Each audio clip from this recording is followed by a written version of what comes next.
The famous poet Audre Lorde says, poetry is not a luxury. It is a vital necessity of our existence.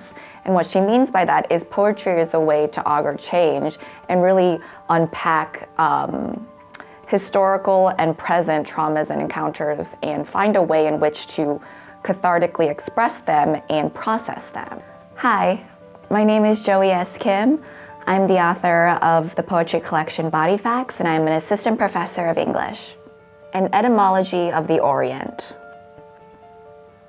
First the heavens, then a place, next a thing like, quote, the color or special luster of a pearl of the best quality, end quote.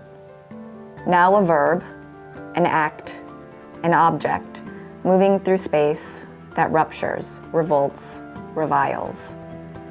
They replace my body with invisible line drawn across my face. Less peninsula, body, figure, shape, curve, silhouette, thinly known, except for female.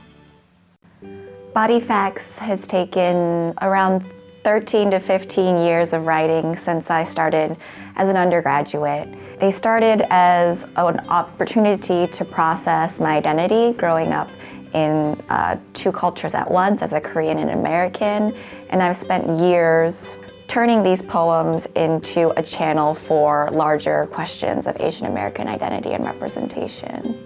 It took a lot of planning, and I like to think that I took a confessional documentary approach. So both personal, autobiographical, the speaker in the poems is Korean, woman, the body as land, object, but also this idea of collecting forgotten histories, like Korean Peninsula history, the Korean War, which is technically still ongoing, and trying to show to an English language audience the ins and outs of Korean history and aesthetics from the perspective of a Korean American in the States. And I bring in some stuff with growing up in the Midwest.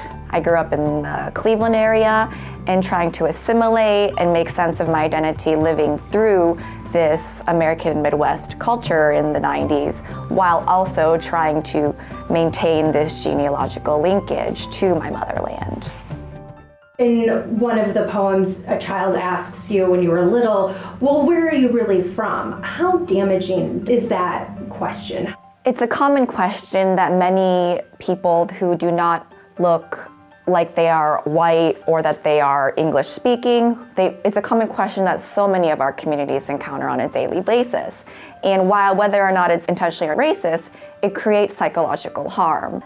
These questions growing up, and when you experience through a series of moments throughout your life, you constantly feel that you have to lean into a space that you are not a part of. Now that we are moving towards greater awareness about cultural representation and social justice movements, and realizing that the social and cultural fabric of the United States is much more diverse than the histories that we are taught, we are finally coming to a point where people who aren't assumed or traditionally assumed to be quote unquote American can now be included in the mix and be seen as part of this larger whole.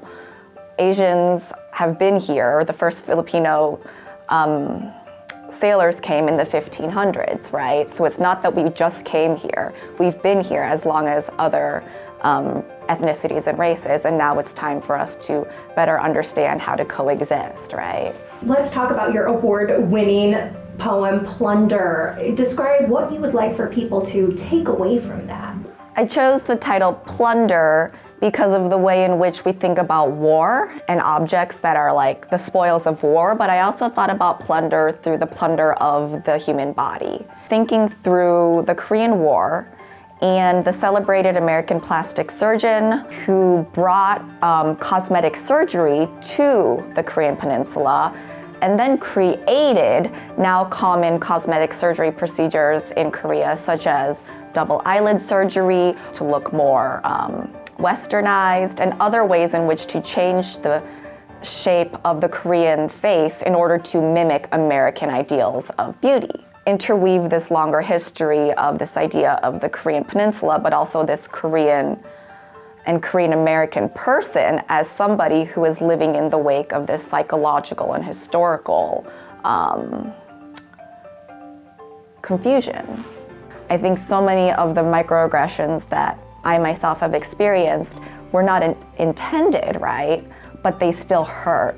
And understanding that making assumptions or making generalizations without first asking the person you are addressing exactly where they are at in the conversation does a lot of work in being an ally. I'm thrilled that I've been able to take years and years of learning, take my identity and take these poems that have taken rewriting out in the world, and I feel like they represent something that is missing in the corpus of Asian American poetry and Asian American literature. So it's really, I think, empowering.